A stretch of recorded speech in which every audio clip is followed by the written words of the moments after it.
Ajde idemo. Kata, di je voda? Ajde vodite nas idemo. A kad je misa? U 7. U pola 7 počinje ispovjeda, u 7 je misa. Ajmo s Božjom Jes pomoći. lijepo si napravili. Ajde tako, ajde napravimo. Jesmo čuli? Dakle, idemo se prije sunca umiti. Prije sunca, to je voda od koje se doktorica ozdravlja od bolesti očiju.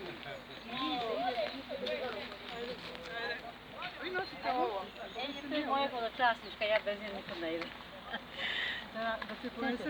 I šta, prije sunca da se umijemo i? Napijemo te vode i ozdravlja, kaže, od bolesti očiju. Aha, da. Da. Kaže, kad se prije sunca umiju, od bolesti očiju ozdravlja. Bravo. Ajmo, jesmo čuli?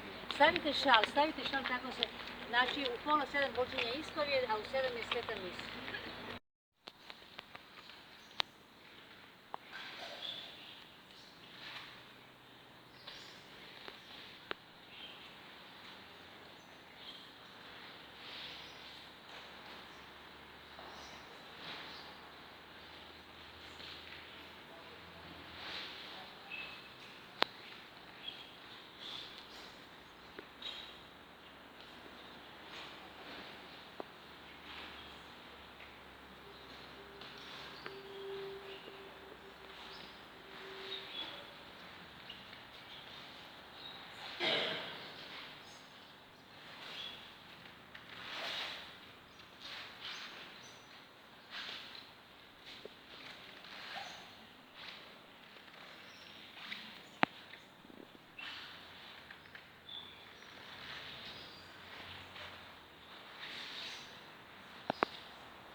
U sve vijeke vjekova.